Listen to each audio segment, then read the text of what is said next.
এই 20 বছর পরে 18 বছর পরে সুযোগ এসেছে আপনাদের সেই আপনাদের উপর হওয়া আমাদের উপর হওয়া সেই অত্যাচার নির্যাতনের প্রতিশোধ নেওয়া। কিন্তু প্রতিশোধ আমরা কিভাবে নেব? আওয়ামী লীগ যেটা করছে আমরা সেটা করব? আওয়ামী লীগ যে অন্যায় করেছে সেগুলো আমরা করব? আমি তো বলবো যে আওয়ামী লীগের যদি কেউ নিরাপরাধ থেকে থাকে তাকে আপনারা সুরক্ষা দিবেন। কারণ আমরা শেখ হাসিনার দলের কেউ না, আমরা হচ্ছি গিয়ে দেশনেত্রী বেগম খালেদা জিয়ার সৈনিক, তারেক রহমানের সৈনিক, শহীদ রাষ্ট্রপতি জিয়া রহমানের সৈনিক। কারণ আমরা সাধারণ মানুষ, গণমানুষকে সাথে নিয়ে রাজনীতি করি। সুতরাং আমরা কোন মানুষের উপর অন্যায় অত্যাচার করব না। এই ব্যাপারে আপনারা খেয়াল রাখবেন, লক্ষ্য রাখবেন। আপনার দ্বারা যেন কোন সাধারণ মানুষের ক্ষতি নয়, সে যে দলই করুক।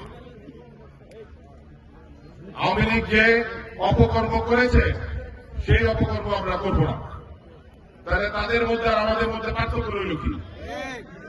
আমাদের উপর হওয়া অন্যায় অত্যাচারের জন্য আমরা মহান আল্লাহ তাআলার কাছে বিচার দিব, এবং যারা আমাদের উপর অন্যায় অত্যাচার করেছে তাদের বিচার ইনশাআল্লাহ এই বাংলার মাটিতে হবে।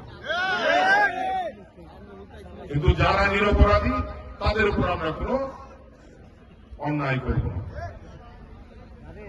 সেদিকে আপনাদেরকে লক্ষ্য রাখতে হবে।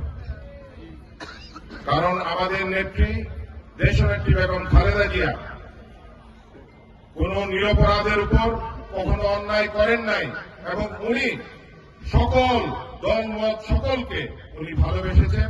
এজন্যই উনি বাংলাদেশের অভিভাবক হয়ে উঠেছিলেন। এবং উনারই সন্তান বাংলাদেশ জাতীয়তাবাদী দলের মাননীয় চেয়ারম্যান তারেক রহমান দলের হাল ধরেছেন।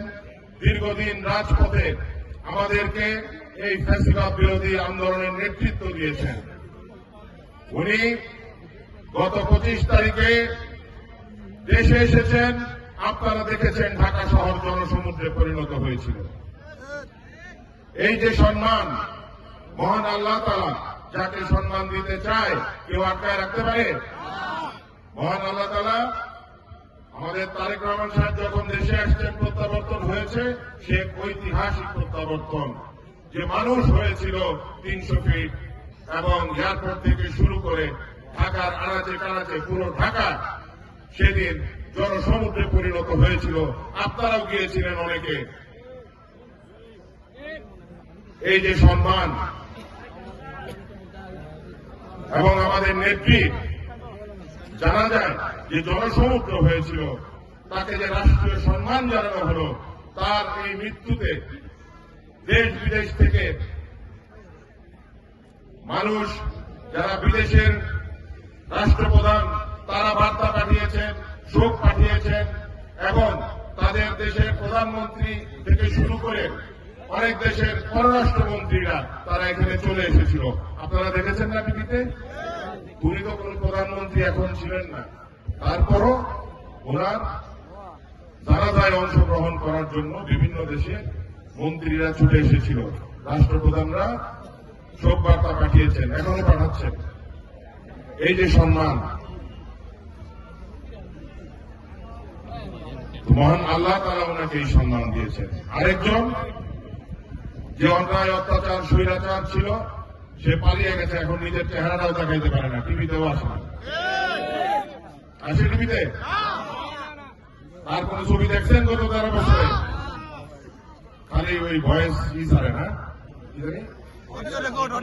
অডিও রেকর্ড ছাড়ে।